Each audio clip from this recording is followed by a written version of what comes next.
greatest explosion of our time, 500 times more powerful than the first atom bomb, rips apart a majestic mountain and sends a cloud of dust circling the globe. In minutes, 150 square miles of mountains with all the forests, lakes, rivers, and all their inhabitants died. This film will take you on a journey from the roaring crater's edge to that astonishing instant when the mountain literally came apart, and through the aftermath of nature's incredible fury and raw power.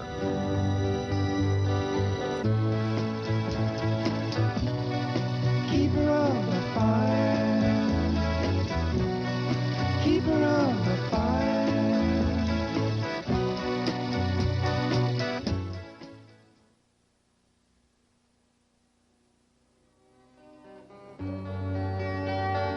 Beautiful Mount St. Helens, America's Fuji they called her. But just a child as volcanoes go, only 2,500 years old, and still growing and acting up. Indian legends from time immemorial refer to her as Keeper of the Fire and Fire Mountain, and for good reason. She has been erupting regularly every 100 years or so for the past 700 years. Geologic evidence indicates that during the last 4,500 years, Mount St. Helens has been the most frequently and violently active volcano in the 48 adjacent states.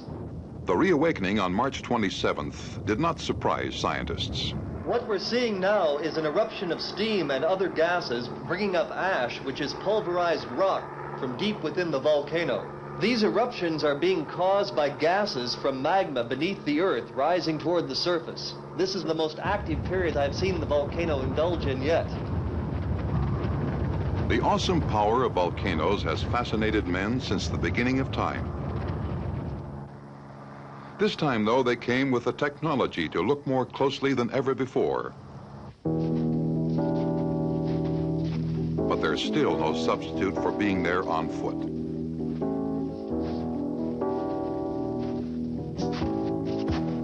Above the tree line, the scattered dusting of ash grew thicker with each step. Frozen into the snow, the ash looked like hardened, spilled cement and provided good footing.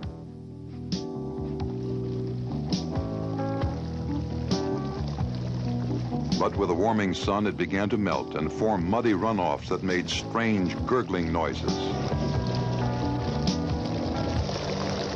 Run mud on top of steep frozen snow like this quickly made it impossible to climb. This mud is going to really slow us down, Brian. We have to zigzag our way up and try and stay on the clean snow. The slope got steeper, and each step became more painful.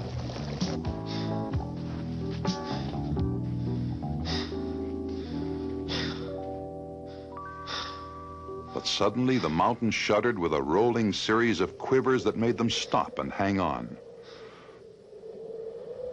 The blast came without sound. Then the roar came. The dark billowing plumes turned red in the setting sun and boiled angrily out of the mountain.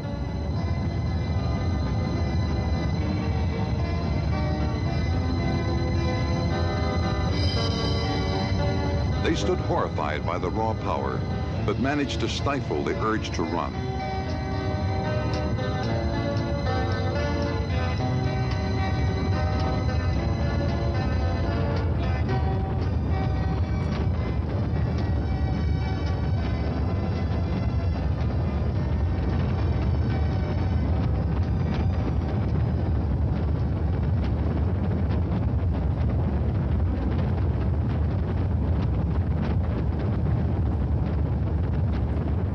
They did, however, quickly agree to go no further and dug in for the night. Man, you hear that junk? Because it was supposed to have been a simple climb of 5 or 6 hours, they did not bring anything more than a single sleeping bag for emergency only.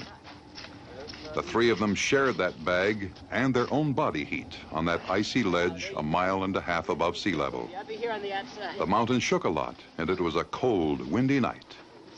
No one slept much.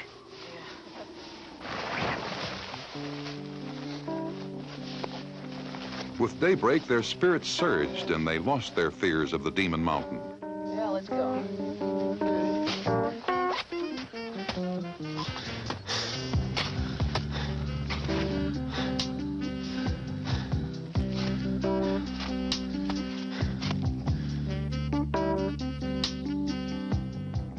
The last few hundred feet was smeared with ash. And in the morning cold, it remained frozen like concrete and provided excellent footing. The slope flattened somewhat, and they quickened their pace, hoping the summit was close. The ash on top was surprisingly dry and badly cratered by rock and ice. The scene stunned them. It was like suddenly walking onto the moon, except the thin air and high altitude made them walk like they had lead feet.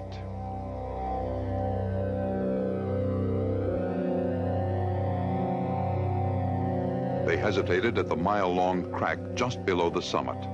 The magnitude of force at work here was staggering. Hey, Andy! You see this crack? This will give me a headache. Yeah, it runs all the way over here, too.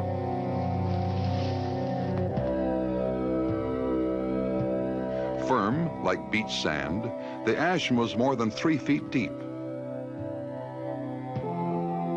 But it was gray and without life. While they were worrying about the crack, an eruption began deep inside the crater. It started with a faint drone, and as the plume grew, the sound grew louder too.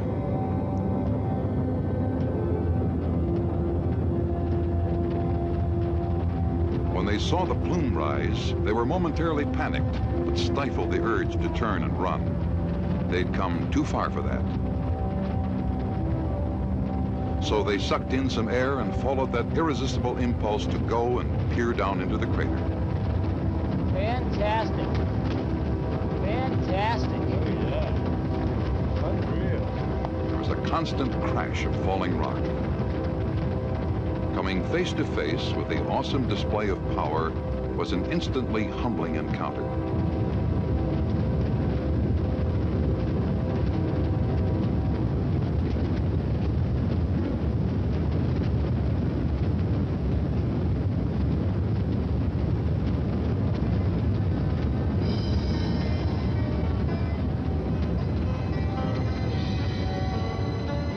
The mountain was crumbling along the entire half-mile wide crater rim and sliding into the throat of the volcano, being thrown back as fine ash.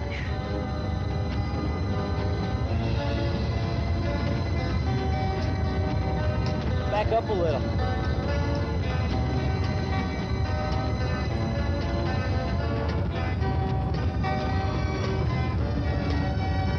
The rumble grew louder, and they could make out the sound of rock avalanches.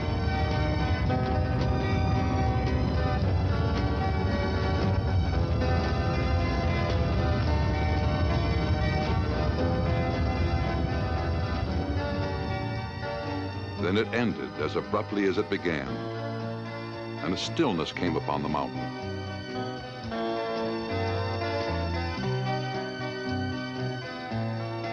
It was an uneasy stillness that screamed at them to get out of there quickly. And they agreed without speaking it was time to get off the mountain. They left in awed silence.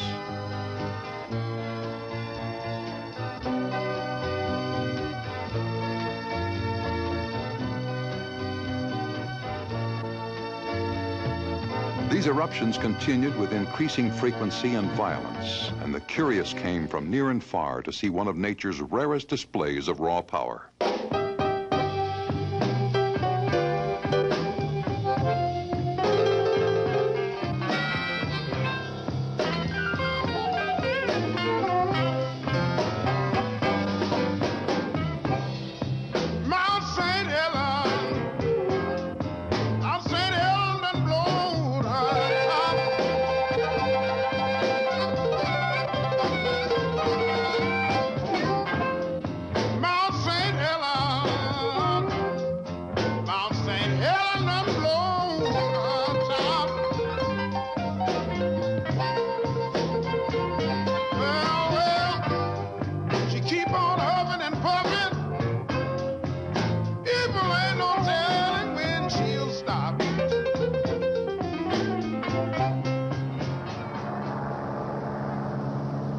MtStHelens is in the chain of volcanoes called the Ring of Fire that circles the Pacific Ocean. 80% of the world's volcanoes are located around this ring. The ocean floor, a complex of interlocking rocky slabs or plates, is slowly expanding as new lava rises to the surface through crustal fractures and pushes the plate toward the continents. The plate is forced under the continents where it sinks and is partially remelted into molten rock called magma. Under immense pressure, this molten rock seeks the easiest way up, which is usually under dormant volcanoes where channels or cracks exist from previous eruptions. The tremendous heat of the rising magma creates high-pressure gases and steam. The trapped gases force the north summit to swell into a bulge more than 400 feet high. Flying over the mountain moments before the eruption, geologists Keith and Dorothy Stoffel noted melting glaciers and wet, sweating rocks. Ominous signs of heat were evident in the black, wet areas around the Goat Rock. A reddish debris flow appeared like a dirty wound. Otherwise, everything looked strangely peaceful at 8:30 this Sunday morning, especially the forest below the mountain and Harry's Lodge by Spirit Lake. Then, as they turned for a final pass over the summit, they noticed dust.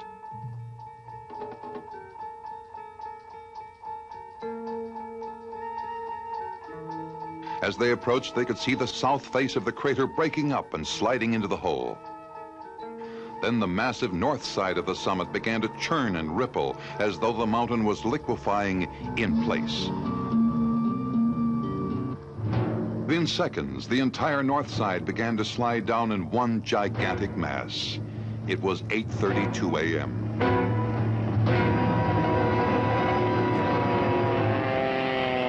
The airplane had to dive and turn to escape the blast.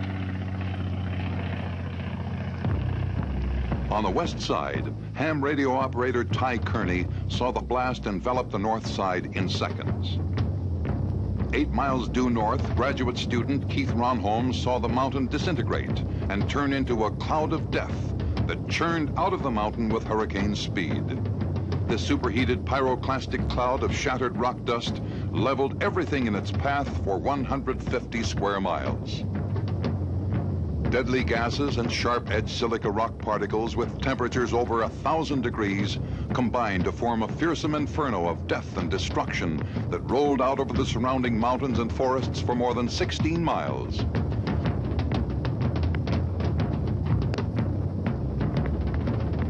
More than 70 people, miles from the mountain, perished without warning.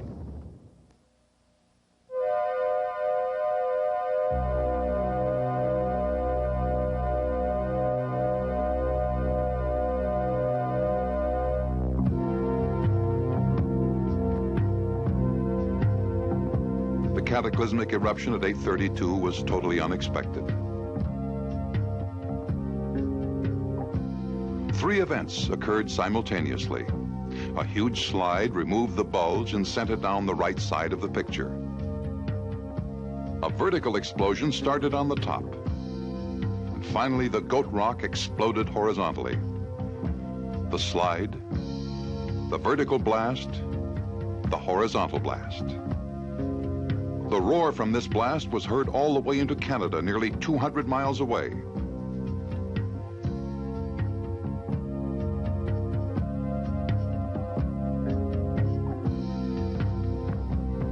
Century-old glaciers melted into instant torrents of ash and mud and roared down the mountain in a rolling wall of incredible fury.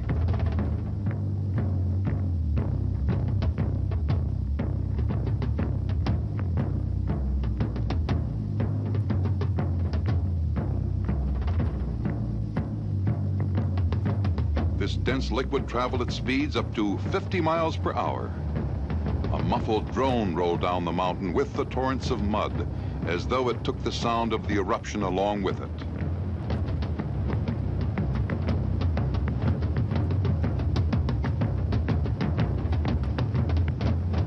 Rolling through log storage yards, the mud picked up logs for battering rams that helped destroy bridges and take out other trees. More log yards, more logs.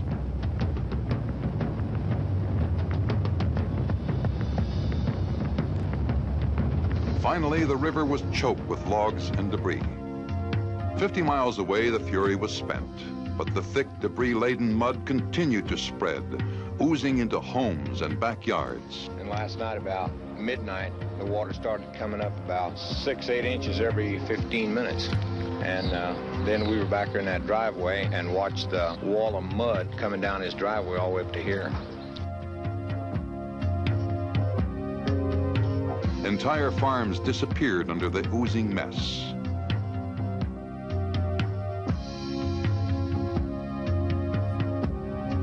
Carried by the wind from the sea, the great plumes of ash that shot up 12 miles into the sky drifted east. The upper layers reached Boston a week later and went on to circle the globe.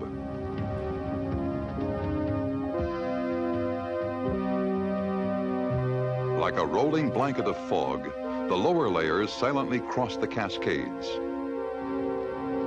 Traffic on the great interstate highways slowed to a crawl. Visibility plunged toward zero in the middle of a sunny day. Accidents mounted, and the clouds of ash kept coming all day long. Spinning wheels churned the accumulated ash into blinding cloud. Finally, all interstate highways were closed from Washington to Montana and Idaho. The air became unbreathable without gas masks.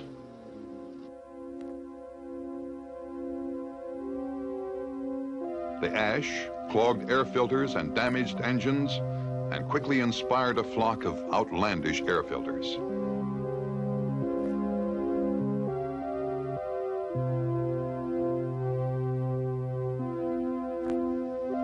Airports were closed down in the three-state area, and even little crop dusters could no longer fly. You know, I woke up this morning, much to my surprise. The whole world was gray before my eyes.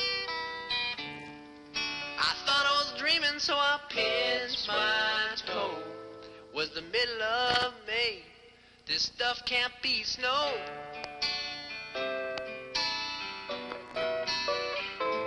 No, I don't wanna live in this gray state no more. You can bet on getting wet anytime you go. In many areas, like Ellensburg, Washington, more than 150 miles from the mountain, the sun disappeared behind the advancing clouds and darkness came in the middle of the day. Streetlights came on automatically with the rain of ash. Traffic caught on the streets quickly scurried home. But even in the dark, men began to fight back.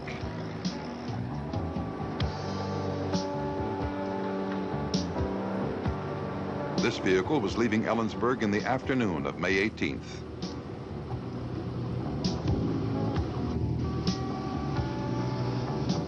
The battle against the ash went on for weeks as people recovered from the initial shock and began the monumental cleanup. I used to think it was bad before, yeah, but now I'm sweeping ash off my floor out the door. Farms in the path of the ashfall were staggered by the gray ash. Everything from haystacks to hayfields, even the cows, turned gray.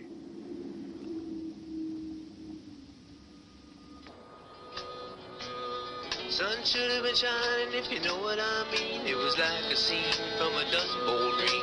As the clouds of ash rolled across the terrain, the air was filled with a sulfur rain. That's when the people knew Fire Mountain Blue. But the damage was much less than feared. Although some fields were badly hurt, most agricultural enterprises came out ahead. The ash turned out to be good for the soil. Even the vast fruit orchards of eastern Washington took the ash fall with little permanent damage. Farmers soon realized the value of the volcanic ash and solved the dust problem by simply disking it into the soil.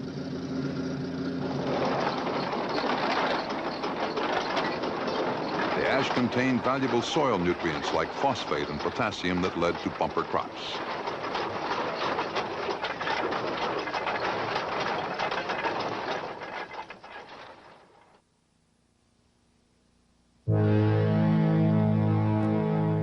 Daybreak, May 19th, revealed the once scenic upper Toutle River Valley below Spirit Lake in silent agony. Steaming riverbeds and torn, smoking hills bear witness to the hellish devastation. Torrents of mud had scoured the Forest Valley floor down to bare rock. Giant forests lay like spilled matchsticks. The power of the volcano is etched unforgettably on these hills. This is more than 10 miles from the volcano. Fires were still burning just below Spirit Lake, which had turned into a steaming cauldron heated by debris from the blast. The lake itself was choked with logs ripped loose from the surrounding forest.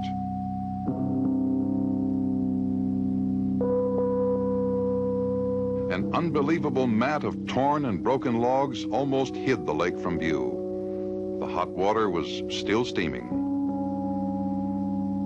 The trees came from these denuded slopes. Hundreds of acres of giant evergreens vanished from the base of the still smoldering mountain. Looming out of the haze, the hulk of the once majestic mountain shows a gaping hole on the north side, with more than 1,400 feet of its top blown off. The crater is more than 2 miles across, and all of it still hot. Dante-esque steam vents and sulfuric fumes hid a new lava dome nearly 600 feet in diameter, keeper of the fire. Lingering steam plumes over the mountain came from water dripping into the hot crater.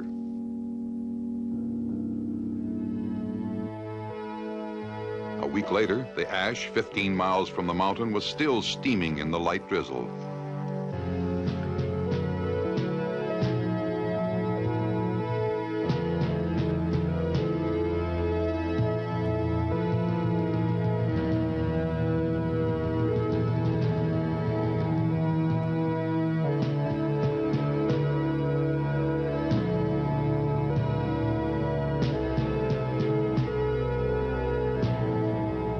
From the air, the camera only hinted at the effect of the blast. The vastness of the destruction had to be placed on a human scale.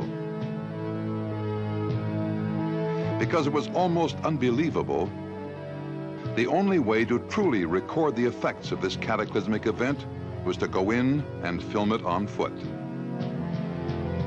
Giant firs were snapped and splintered.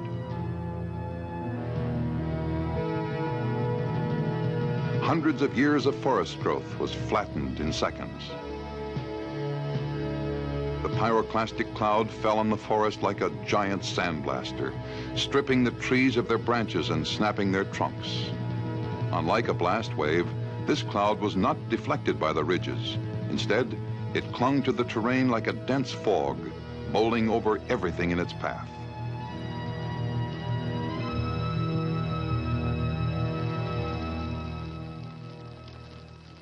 At the end of the first day, the depressing scenery took its toll. The next morning, it started to rain.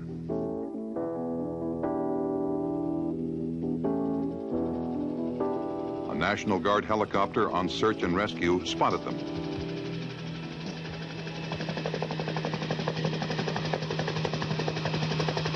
Although the pilot urged them to leave with him, he said he had no authority to turn them out of the area. They elected to stay and finish the job.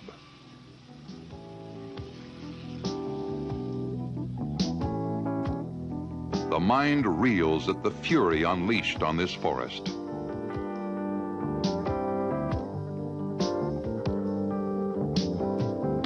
Even the vegetation on the forest floor was stripped and incinerated.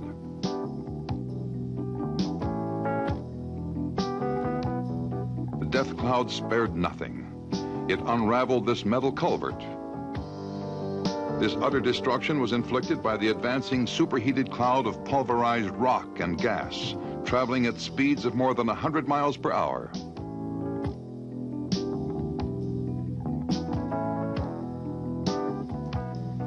The strain of the trek shortened tempers. They began to argue with each other. They decided it was time to leave, and they headed for the remains of Highway 504 less than a mile away.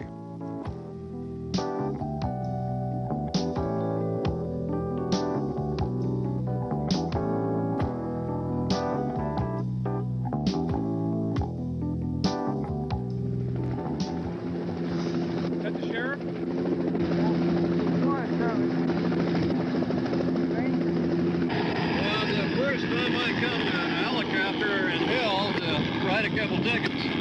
You gentlemen are in violation of the state closure. You know that. My job at this time, representing Escamania County Sheriff's Office, is to cite you for the violation of this area. The sheriff was unaware that they were 3.5 miles outside the restricted zone. He forbade them to continue, refused to take them out, and insisted they backtrack and retrace the 2-day trek.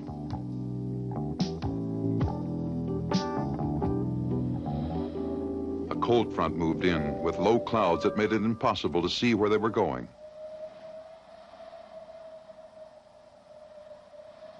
They spent the night under a fallen tree and were showered with ash from the second great eruption on May 25th. Half blinded, they staggered on the next morning. The gooey ash and fallen trees slowed them to a crawl. The death and destruction was so complete that they never saw a single living thing or heard the sound of even a bird. A total and deadly silence ruled the scene.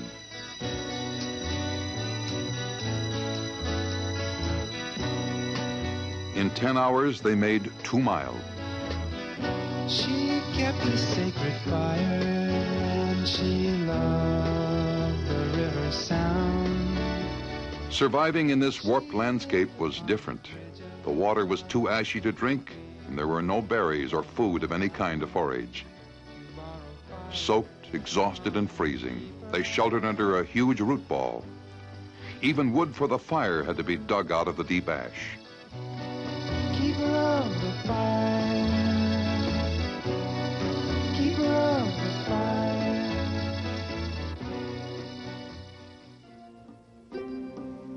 They didn't know it, but rescue was only a few hours away.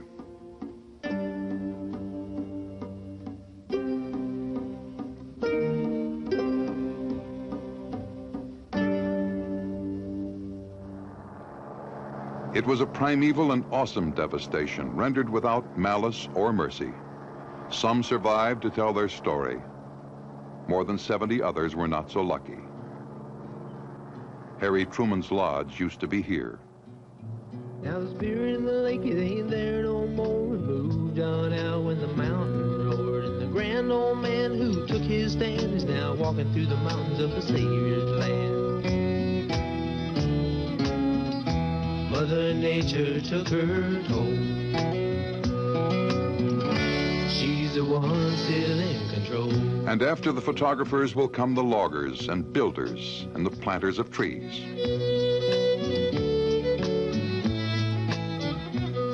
For the human spirit is indestructible.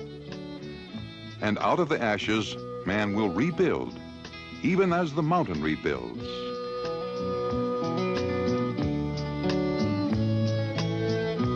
Keeper of the fire.